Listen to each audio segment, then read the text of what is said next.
Everyone, welcome back to another ranking of the Monster Hunter series. This is my second video based around Generation 2 of Monster Hunter. If you want to know the kind of rule set that I use for these rankings, you can go take a look at my first video where I do a more in-depth introduction. But without further ado, we'll quickly start into this. I'm quickly just going to throw these. Oh, not you. Actually, you're supposed to be here. I'm gonna quickly throw these two down here. I'm not a big fan of these goofy, secret meme monsters that don't really contribute anything to the game. They're simply just enlarged, tougher versions of small monsters, which, while you could make the argument that's a large portion of the monsters, especially Gen 2's monsters, I just don't think that they carry nearly as much weight or intrigue. I mean, like, Vespoid Queen has, I think, one or two attacks, and the King Shakalaka is just really ridiculous.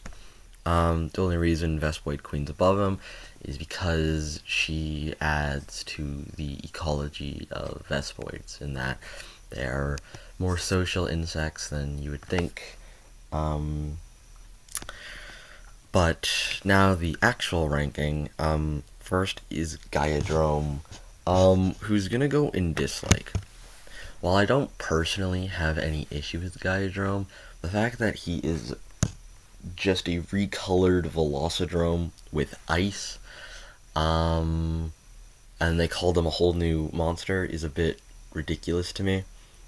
I feel like he would have done perfectly fine as a subspecies. I think he was actually a subspecies at one point. I think he was like White Velocidrome, but they kind of changed it into this with a inferior color palette, inferior ecology, inferior fights, and like it's just your basic drone fight, but he spits the ice at you, which I don't know is a bit boring, but because of the fact that he feels like such a downgrade, he goes down into dislike.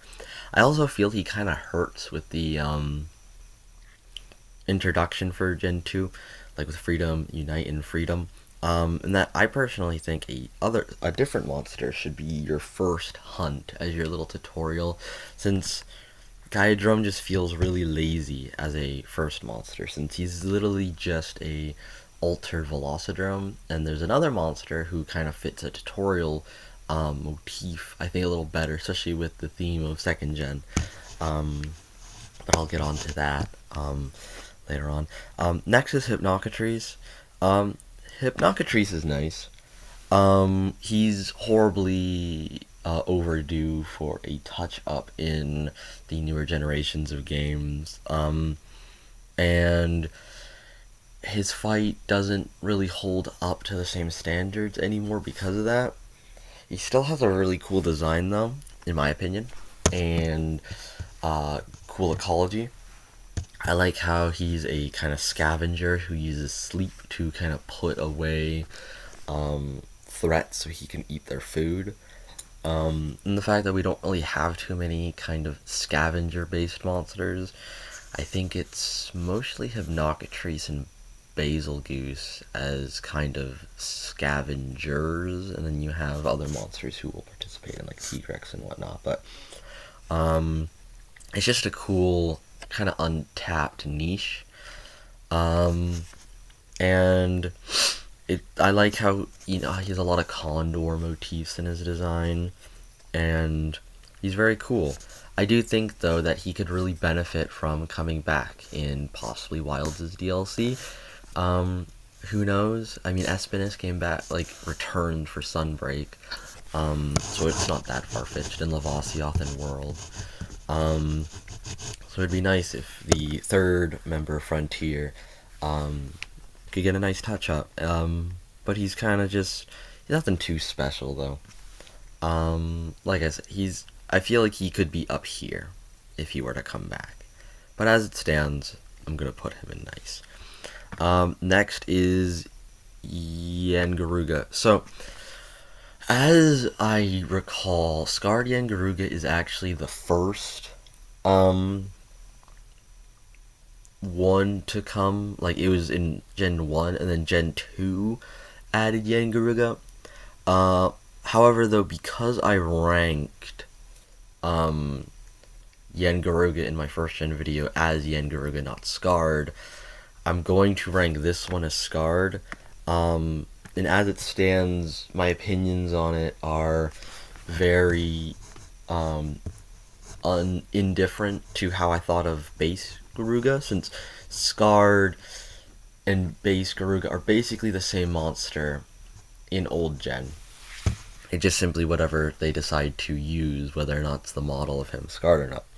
However, in World, they decided to finally make them differentiated, with Scarred being a variant that you could only fight as a tempered monster, which it kind of made sense with the whole idea that tempereds are these experienced monsters.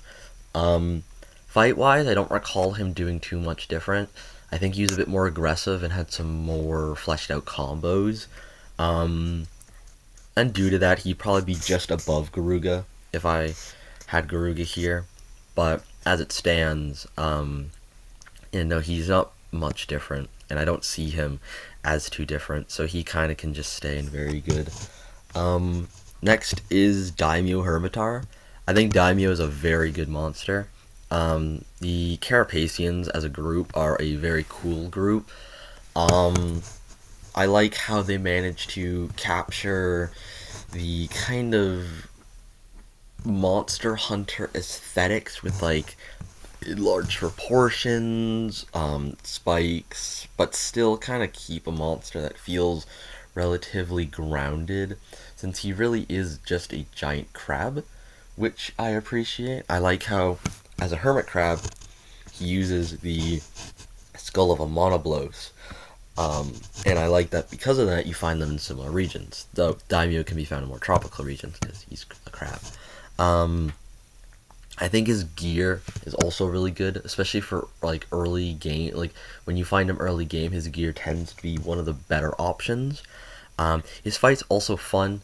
He has a lot of quirks that you kind of gotta figure out during the hunt, and thankfully he can't punish you too much due to him being kind of a low tier monster. Though he still can mess you up if you're not careful, especially in 4th gen when he has that pin. Or in Sunbreak when they gave him that kind of downward slam that he comes at you from the side with. So because of that, he's a very good early game monster. He's probably in maybe a top 5 for me when it comes to early game monsters. He does a great job at getting you prepared for what's to come. So I think he's very good. Next is Plum Daimyo. Plum Daimyo, I'm very indifferent from. He barely does anything different, as I recall. He has the Diablo skull, which is a nice way to touch it up. However, he might have different combos. Though he didn't feel very different to me when I fought him. He kind of just felt like a stronger Hermitaur. Though I feel with subspecies, like with variants, I feel they can be fine not doing too much. However, I feel when a subspecies fails to differentiate itself, well, to be fair, Plum Daimyo is basically a glorified variant. Though I feel like he should do more. I'm fine with Scarred Yangaruga just being a more aggressive Garuga, but this feels a little like they could have done more with the Diablos kind of thing, as in 4U, Monoblos and Diablos are differentiated by Monoblos focusing a lot more on stabbing you and goring you, while Diablos more like to burrow and charge. So it would have been interesting where perhaps instead of the upwards thrust, he kind of charges at you. So he's probably going to go into nice. similar to how some other monsters in my first video, despite being subspecies, that pretty much did not, like, they didn't do too much different, actually went down. So yeah, he might, if I might change my mind and bring him either up here, or because he is a harder fight, but that doesn't necessarily make him better. I don't know if he's very good, but he is pretty nice. Next is Shogun. People might be mad at this, but for me, Shogun is near the top of nice. I think Shogun's a very nice monster, though I lack the kind of appreciation for him that a lot of people have. His gear is really good, I will say that. Though I feel from a design perspective and a kind of idealistic standpoint, I prefer Daimyo. Daimyo feels like a very nice way to use the crabs, as kind of low tier monsters that kind of help you learn some of the concepts of monsters. Shogun being a mid tier, I think in some games he's even like an apex. Doesn't sit too right for me. His fight's also pretty, like, okay. It can get a bit tedious sometimes when he just spins around with his enlarged claws. I do like how they gave him bleed, since bleed is a very underutilized status effect, and it just adds to his threat. Though I feel he is a bit of a downgrade from Daimyo. He has better gear, and it can get you very far. Although in Sunbreak it's a bit underwhelming. But Sunbreak has a very small necessity for builds and stuff. So I think he's nice. Probably near the top of nice, if I had to say. Next is Terra Shogun. I've never fought him, to be honest. And from what I know, he's just a Shogun who uses a black Gravio skull, which is very boring. His color scheme's also boring. He's just this dark, rusty brown. And I know almost nothing about him. No one talks about him. I probably could find footage if I wanted to look for it, but I don't know. He seems just like a very forgotten monster. Unfortunately, a lot of Gen 2 does have that issue, where a lot of monsters kind of come off as just a tad forgotten, which is a shame because they have a lot of cool monsters that they could do good stuff with.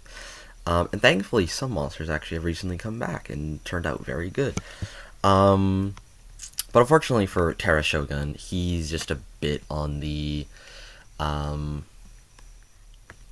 boring side. I don't see a need for him to come back. Plum Daimyo at least has a bit more charisma with the different skull and more attractive color scheme. Though I feel that if Shogun and Daimyo returns and they want to do him, they should bring him back, because maybe they can make his fight more interesting. Though as it stands, he's a very forgettable monster, but I won't dislike him because I have no reason to dislike him. The next is Shengoran. I've also never fought Shengoran, though I have seen a lot of videos on him. Conceptually, he's a very cool monster. This giant spider crab with an elder dragon skull to fit with the theme of, you know, kind of hermit crab motifs with the skull. Gravio skull, Monoblos, and then Elder Dragon, Lao Shan Lung. And like, if it was design and aesthetics, it has kind of Lao syndrome. Could be very good based off of design alone, but fight drags it down. I've at least fought Lao, so I can kind of complain about how boring it is, but he seems honestly worse, because he just hit his knuckles until he falls over, and then you hit him.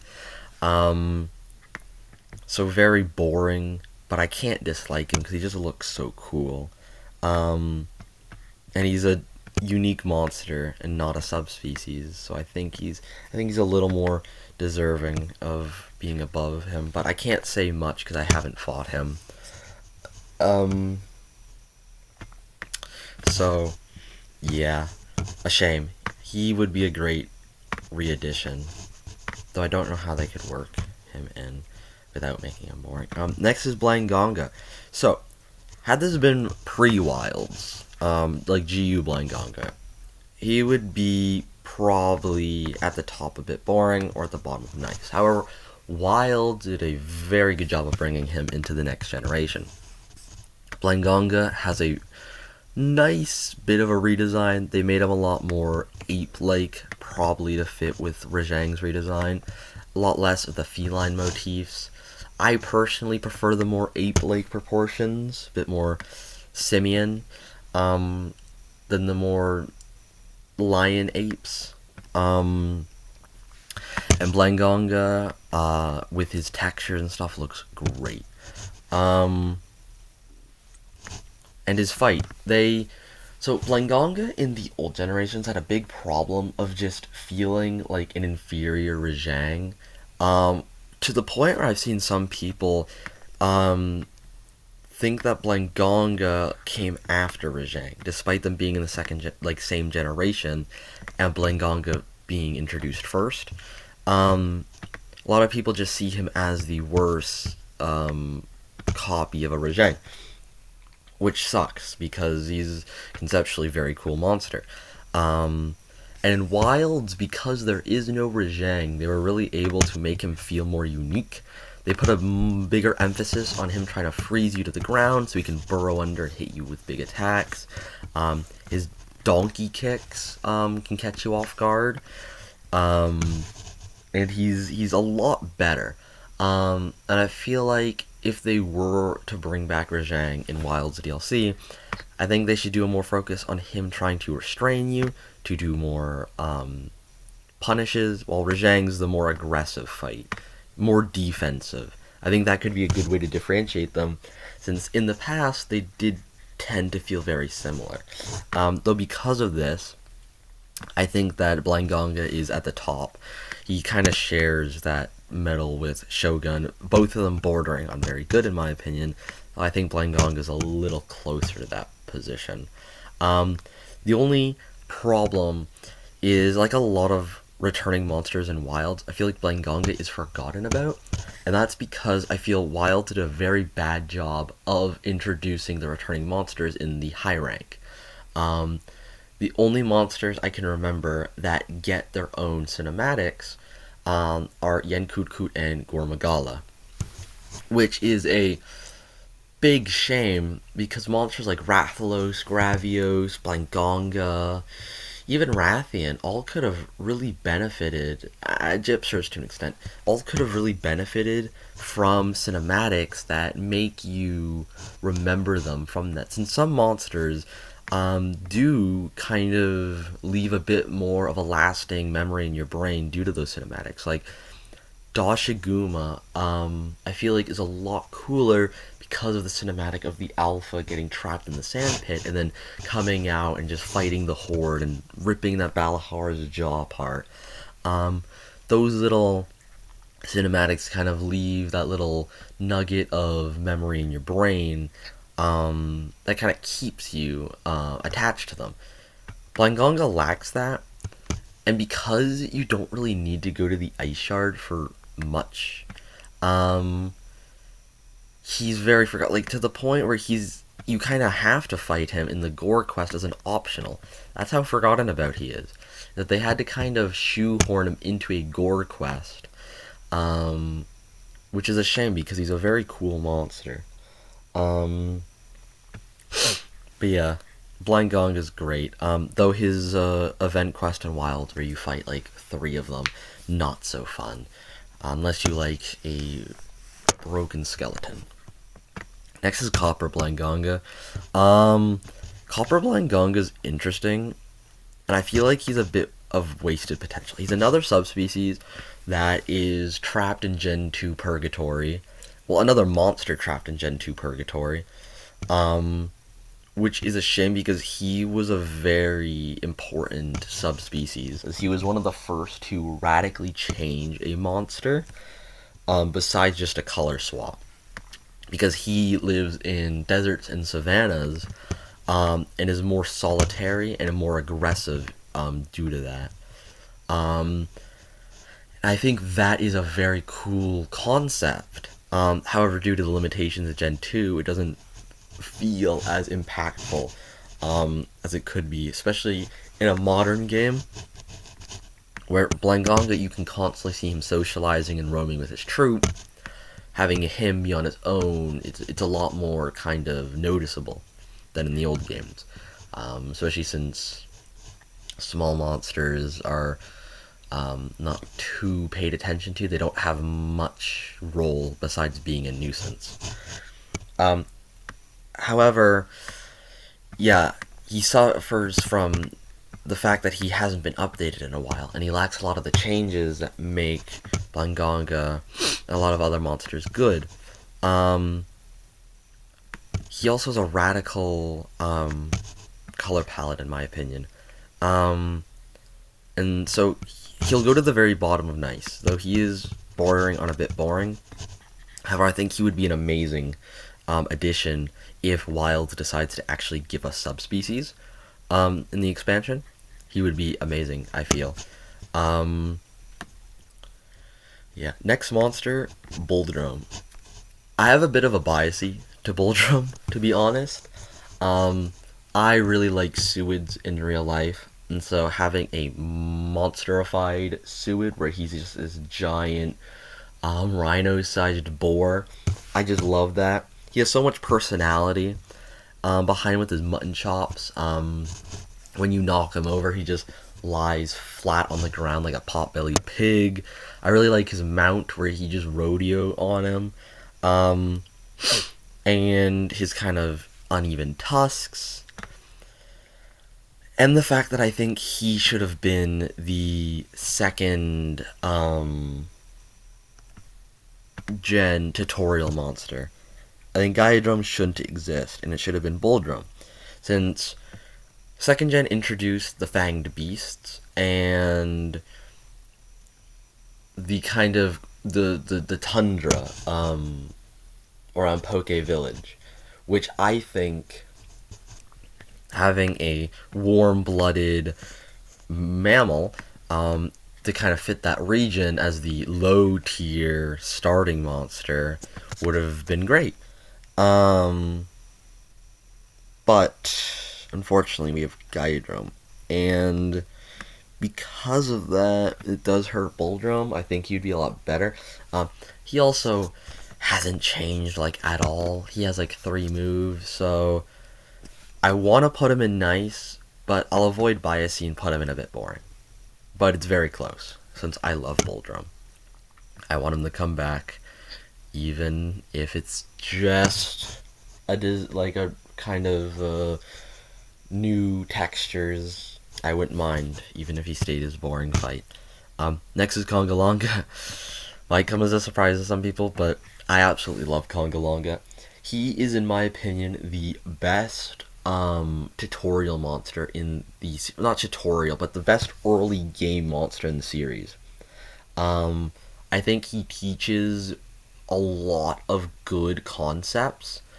Him eating the different kinds of mushrooms really helps with teaching you about ailments, and kind of to build around that. He has a lot of heavy-hitting attacks with these huge openings, though, that allow you to dodge them fairly easily, and the punish window is behind a lot of his attacks. He leaves a lot of openings after these attacks, which I think is great to kind of teach you to dodge and then get in your attacks. However, if you get hit by these attacks, they tend to hurt really bad. He also, I think, does a really good job of teaching about hit zones, because his butt cheeks and his head take a decent amount of damage, but his tummy can deflect, especially when he does that attack, and I think it's really good at teaching you to avoid hitting these at parts that are going to stagger you and stun you, since it gives him an opening to hit you. He also just has an awesome design. He's a pink Hippotherizinosaur baboon, um, which is really cool. I'm also just a big fan of the simian monsters. They're great. In Congalonga, I just love him so much. I was so happy when I saw him coming to Wilds. Um, it was like probably my biggest highlight for the base game was his inclusion. Besides like Ray Dow and stuff. So he's amazing. Um, and what if I were to tell you that it gets better? Because Emerald Congalonga, color scheme wise, he competes with Congalonga for who has the better color scheme, which is quite rare. I feel when it comes to subspecies, they tend to feel inferior when it comes to design. I also like how he has the beard. It just gives him character as this wizened monkey. Um, and I think that Emerald Congalonga basically enhances the teachings you get from base Congalonga, where he adds in more follow-ups. He adds the blast shrooms, which could mess you up if you were not careful. Um, and I feel that he just does everything Congalonga does, but a bit better.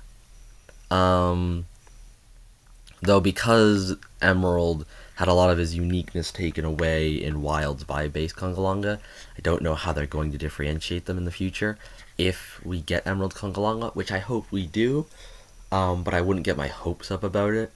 But I think Emerald Congalonga overall is the better of the two. To keep the theme of top tier simians, we have Rajang. Rajang is awesome. I will admit, in old gen, I wasn't too particular about him. I thought he was cool, though I wasn't like super in love with him. He had this very back and forth like kind of element to his fight where he attacks, you dodge, you attack, he dodges, and you guys keep doing that until one of you goes down, which was all fine and good. But World perfected Rajang in my opinion.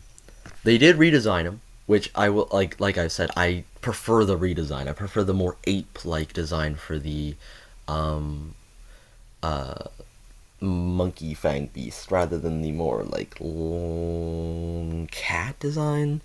I know he's compared to a lion. I think Blangong is also compared to a lion. Um but Rajang's awesome. I love his ferocity, the new speed and aggressiveness they gave him. A lot of people complain about it and say it's a bit much, but I can only disagree. I think him just being this super aggressive monster that you're always on your toes, um, it does kind of feel like an evolution of his old fight, where it still does have that cat and mouse kind of aspect of you're both dodging each other, and you're both trying to get hits in, but cranked up to a ridiculous degree. And I'm in love with the dynamic.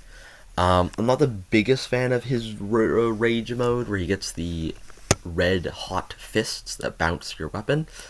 I think it can really be a little irritating when you bounce and get punished really badly. Though handicraft, is it handicraft? The one skill that prevents bouncing, does kind of help with that, which you could always do. Mind's Eye, that's what it is. Mind's Eye. You could always just attach Mind's Eye.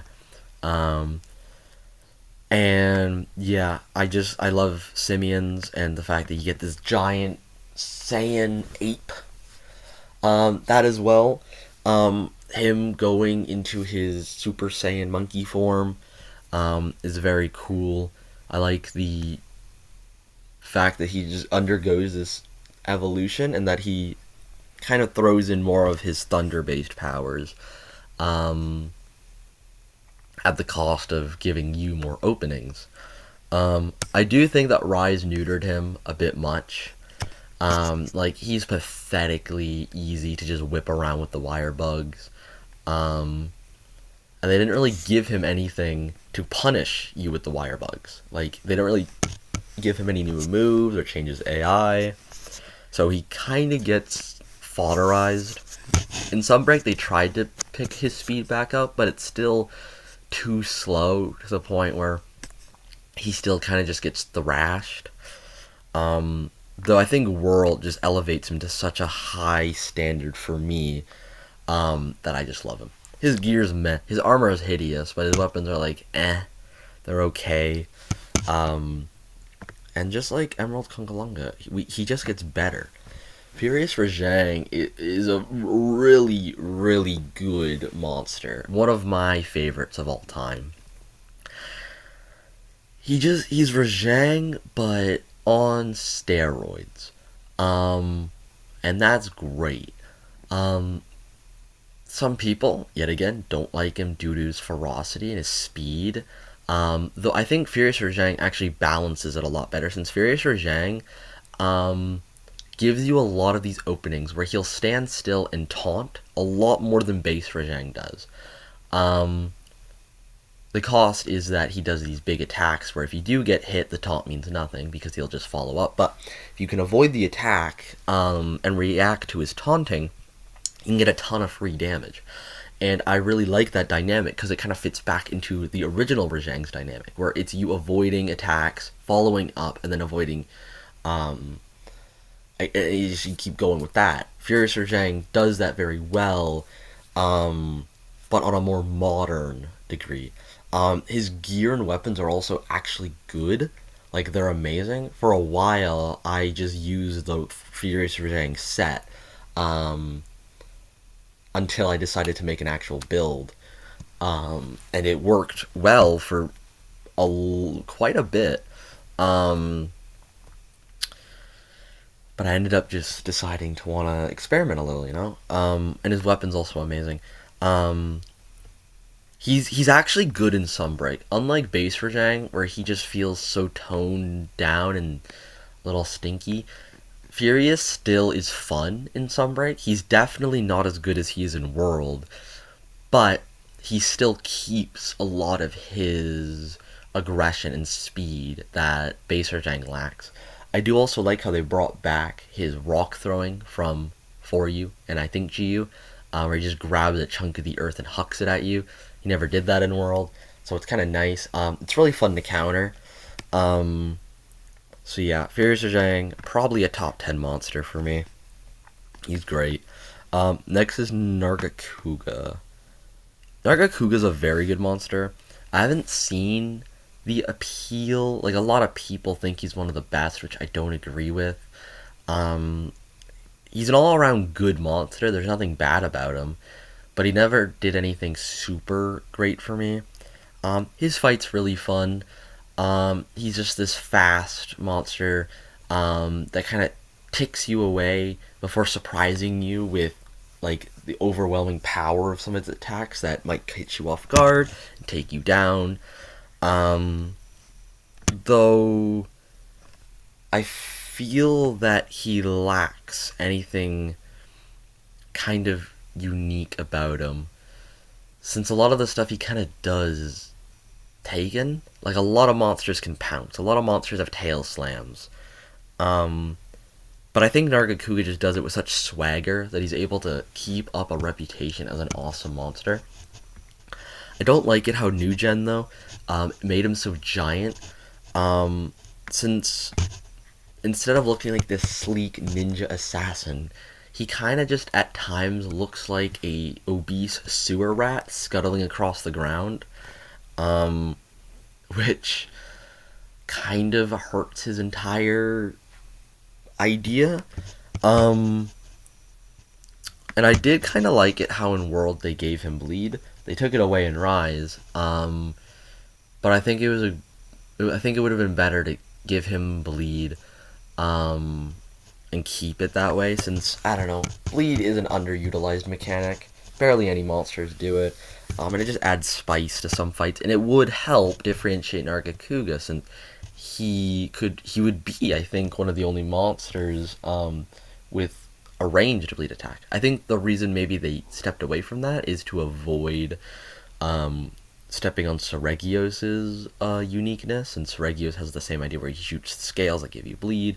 Nargacuga shoots his feathers that give you bleed. So maybe that's why. But I don't have too much to say about Nargacuga. He's just very good. His armor is a bit of a shame though, but his weapons are amazing. I do love his weapons. I just don't like how his armor feels so exposed. I get it's like supposed to be a ninja, but I like my armor feeling like armor, like it's gonna protect me. But yeah, Nargacuga, you're great. Next is Tigrex. Tigrex is another one of my favorite monsters. He actually used to be my favorite back when I first ever got into Monster Hunter, when I was a lot younger. Tigrex was my favorite monster. I just thought he was the coolest thing ever because he's a wyvern and a T-Rex. And as someone who's always loved dinosaurs, that is the coolest thing. Though as time's gone on, my tastes have shifted a little bit. And my opinion of Tigrex has gone down a little. He's still one of my favorites, though I have realized that he has a ton of flaws that puts him away from being a all-time favorite. His biggest issue probably, for many people, would be the fact that he loves to charge.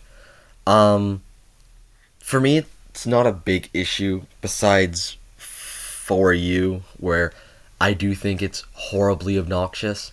But in every other game, I never really had issues with his charging.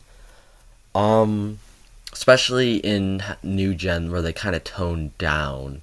And he charges a whole lot less, and he focuses on other attacks, which is nice. I like how he can hurt you with his roar. His gear's been okay. It's nothing I usually ever use, but it does fit him pretty well. I like his ecology. You know, he's this primitive monster who relies on brute force to get by. And how, yeah, in a world of elements and flashiness, sometimes, prehistoric might just gets by. And that's great. And his color scheme is so out there, but yet it just fits. And it's great. Yeah, I love Tigrex. Next is a Cantor who either goes here or here. And I think I'm going to put him here, since a Cantor is a very cool monster. However, I think he lacks a bit of uniqueness, since a Cantor practically is just a big Tigrex with defense down and range, and like a sound beam, which is radical. However, because of that, he doesn't feel too unique on his own, and his design is a bit much for me. Like, I get that he's supposed to be like a super apex, like, spooky boy, but I've never been a big fan of the over-the-top flashy designs. I like it when there's a bit of ground there. And so just the overabundance of spikes and teeth, it's a bit much for me. It's a bit much. I do like how him and Eucamelos are flying wyverns despite the lack of wings. I think you can even see on his hand he has these enlarged fingers though that would kind of become these wing arms, which is cool. I like how it kind of gives you insight on wyvern evolution, where they started off as lizard and like fanged wyvern kind of esque builds, and then became the very diverse group that we know them by, which is very cool. And yeah, the defense down can be very horrid at times though, because he already does a ton of damage. So when you get defense down, unless he's like crushing your cat or your teammate, it might be wraps for you, since he can practically one-shot you if you have defense down, with most attacks. His gear's really cool, though. Not very good, but very cool.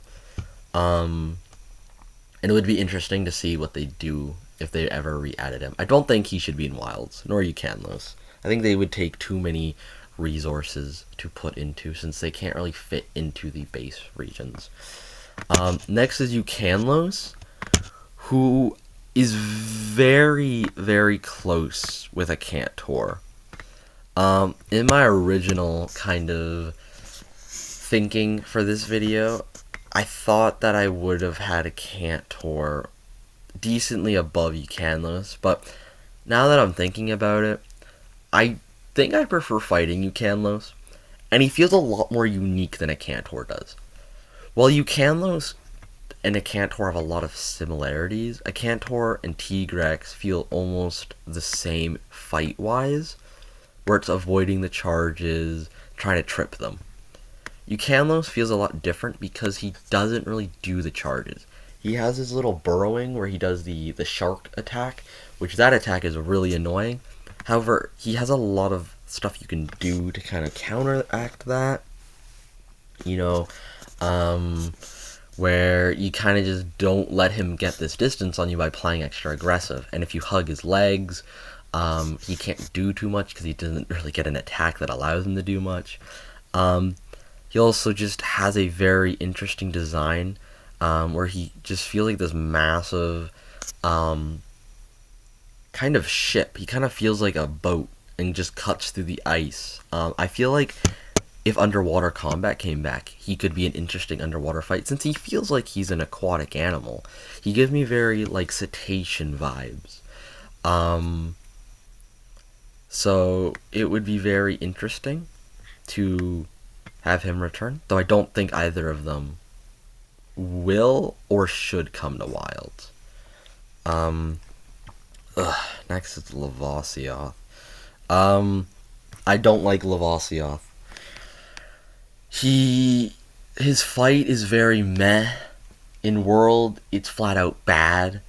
It's a horrible kind of attempt to mimic the Ignactor gimmick of the lava armor that heats up and cools. However, unlike Ignactor, you can't permanently break it, and it cools off way too quickly. And it's on a fish kind of rig, which is not very fun, which really sucks, because in GU and stuff, he's not a bad fight, he's just really boring. His design is very bleh. I don't like how he's just a fish with this magma coating. At least with monsters like Gravios, they have these thick carapaces that look like they are specifically designed to protect the soft flesh from the lava.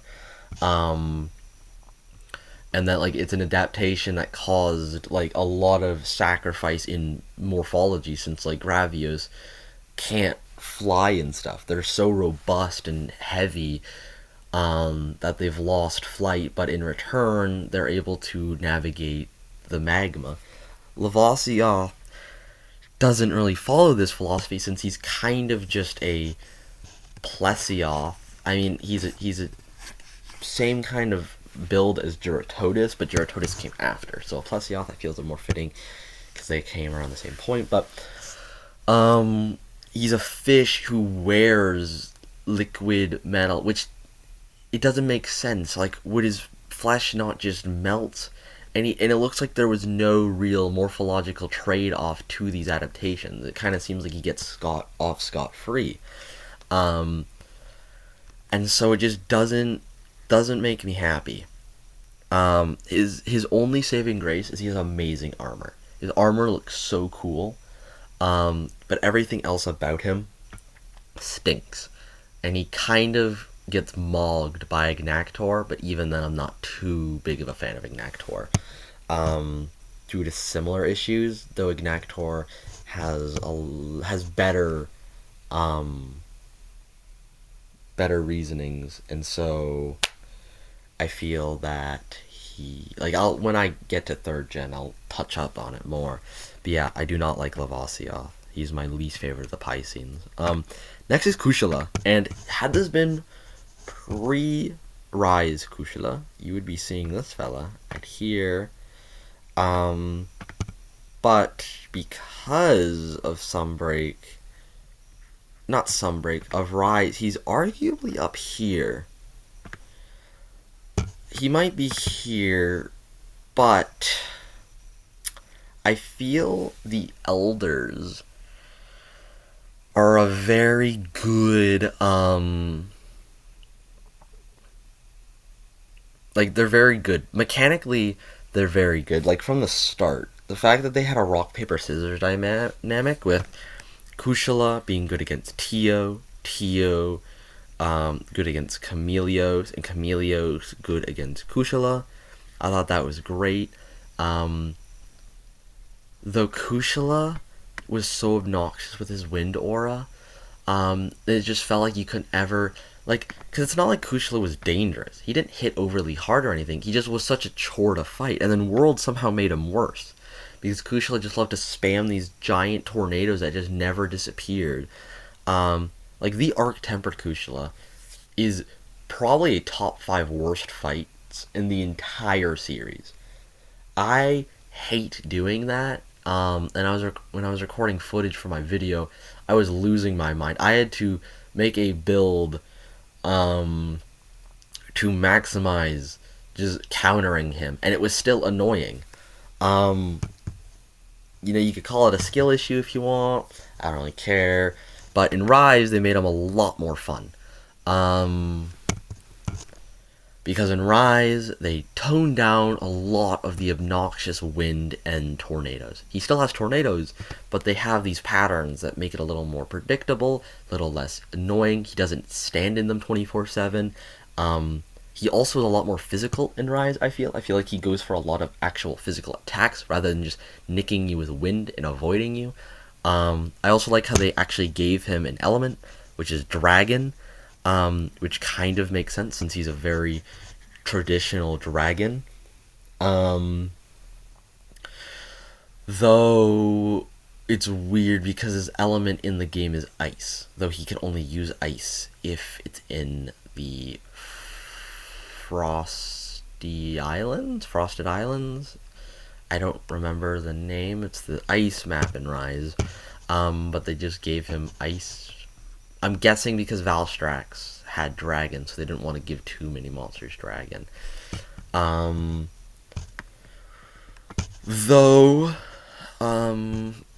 Besides that, I just think he's very good in Rise, and he's actually fun to fight. I'm not too crazy on his design though. Feels a bit boring, which you might be like, oh, but Willowrex, you like Fatalis's design. And to that, I say, because Fatalis thematically just does so well being a dragon.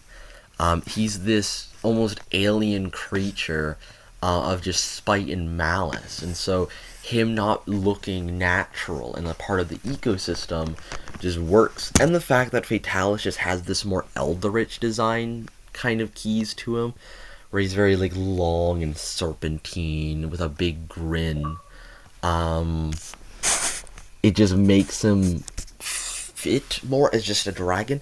Kushala, however, it fits a lot more into its environment. It's an ore eater, who kind of just goes about their business. So it just doesn't feel the same. Also, yeah, I might, no. Though, yeah, I do like the metal kind of coating that he has to shed all the time. And it's why I like how Rusted Kushala is a bit more aggressive. The Rusted Kushala, it sucks. Hate fighting that thing. As you can, a fairly big jump. Rise saved Kushala. Because it's not great. Lavasioth's only above him because Lavasioth is his own monster. But yeah, I have nothing good to say about you, and I barely even want to talk to you. I just hate fighting you. That's all. Next is Chameleos, who I like a lot. Chameleos has a lot of character to him. I do like how they removed him taking your items in Rise and how he takes your Spirit Bird buffs. I think that kind of fits Rise's gameplay a lot more because your Spirit Bird buffs are very important to you, and having a monster take them and actually capitalize off robbing you of that is very cool. He's also just like, despite being an Elder Dragon, he feels so grounded and just this insectivore who just chills, and is like this curiosity behind him. I will say, unfortunately, though, his fight is a bit of a like, not bore, but it's a bit of a breeze. It's a bit too easy, um, which is a shame because he's a cool monster. He just kind of, but he kind of just gets beaten and kind of takes it. Um, though I do like him more than Kushala. Um, I do wish he kind of was more in the fight because he really will just kind of let you smack him and then he goes down and then yeah, so poor Chameleos. Um Next is Tio, which I think goes about here. Teostra's my favorite of the Elder Trio. I like his more out there design, being a chimera. Um, and I like how his design kind of in turn feeds into his kind of behavior and his like kind of what's the word? Um Kind of his identity. Like, he's a lion, which are known, um they're like symbols of pride and royalty, and Teostra just gives off these vibes so well. Like, he feels like this pristine and prestigious creature who looks down upon his foes. Um and I think it's just very cool. I like how he uses his fur as a weapon because it ignites and blows up, which is great. I think that's cool. Um, though I think that it was interesting how they kind of shifted him towards blast rather than flame, since the whole thing was that his he could make the explode. I guess that's why they put him in the blast, because blast is all about explosions. So, um, yeah, Teostra's great as he currently stands. I don't know how they could improve him. I really like him. He's always my favorite to fight, and always generally the one I go out of my way to fight rather than these guys who I still enjoy fighting. But when I think of Elder Dragon trio to fight, I think Tio. In general, I just prefer fighting him over most elders in games. He's one of my favorite fights. I love countering his blasts and stuff. Um, so he's cool. And Lunastra, um, is very, cool. Um, I think that's a bit better. Problem with Lunastra is Lunastra was in Gen 2 Purgatory and got freed by World, which was very surprising. I didn't think they would bring her back since in Gen 2 she's literally just a recolored Teostra. Um, but in not Wild, in World, they established her as the Flame Empress, where she loves fire. She doesn't use like any of the blast explosions. It's all flames, which conceptually is really cool. Though I think it was a bit overdone in that the damage I feel was way too high per tick, and so it made people hate her. I don't hate her, though her fight can be a bit irritating. Um, though I still surprisingly quite like fighting her. Um, I just don't think she's reached her full potential like her husband.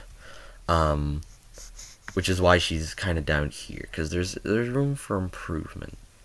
Would I actually say that I like? We'll see, we'll see. But yeah. Next is, so yeah, she's good. She just needs touching up.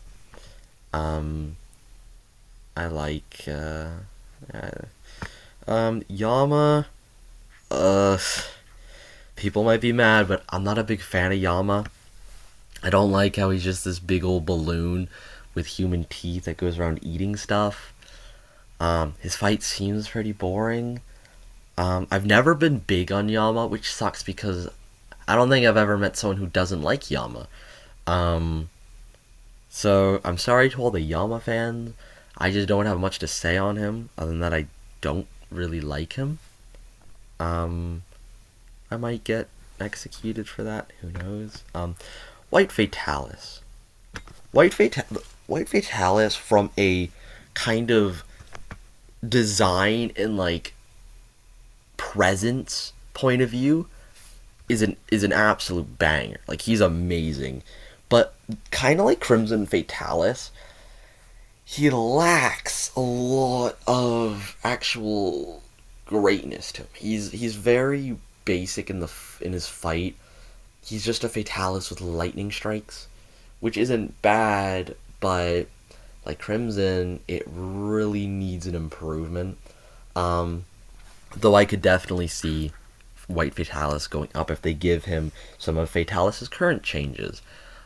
Same with Crimson. Like they have the potential to be great, though they're just so outdated and so behind on what a monster can do. Um, that it definitely hurts where he could be. So he's nice though. Um, but I don't think I can put him higher. And we'll actually quickly just look at the tier list. Yeah, you guys suck. You shouldn't exist. You could exist, but you're horrible. Um, I'll I'll put Yama above. I don't know if I dislike him to the point of these guys where there's active disdain for. Yama, I'm just not a big fan of. I'll actually put him above Terra Shogun because Yama's at least a new monster. And Goran, you can do that. You are very close to nice, but I can't let my biasy overcloud my judgment. Colorblind Ganga, he potential, Mr. Potential. Hypnocatrice, he's good, but outdated. You are just a bit of a downgrade. You're pretty nice. You're really good. Like, I want to, but I also don't. You kind of same as Crimson. I think top of nice. Very good's kind of bloated. And the question is, does that mean I move some into absolutely love? Or move some down into nice? But I feel that Daimyo's a very good monster. Same with these guys. But I don't absolutely love Nargacuga. To be fair, I feel like I prefer Teostra over the Disaster Wyverns. Though I don't think I prefer him over Nargacuga. Yeah. I know it's quite a big jump from these guys, but I don't know. Actually, I prefer Chameleos over Lunastra. I think I prefer Chameleos over Scar and Garuga. Yeah. This looks better. And Tigrex, I definitely don't prefer Tigrex over these guys. I can say that. Not doing small monsters. I think this is how I see it. Maybe.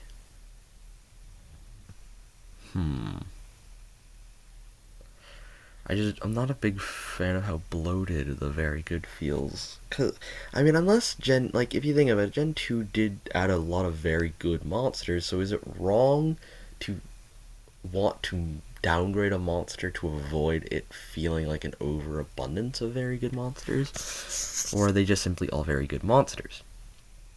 Questions. Um, I think I'm happy with this though. You two are very close to talk. Like, yeah. Okay. I think this is how it is. So, yeah. I hope you enjoyed the video. Um, uh, if yeah you enjoyed, think about maybe dropping a sub, liking the video, commenting. Like I've said in my other videos, I love to hear your guys' opinions. And yeah, I hope you enjoyed. And I can't wait to see y'all in the next video. Let's, yeah, bye bye.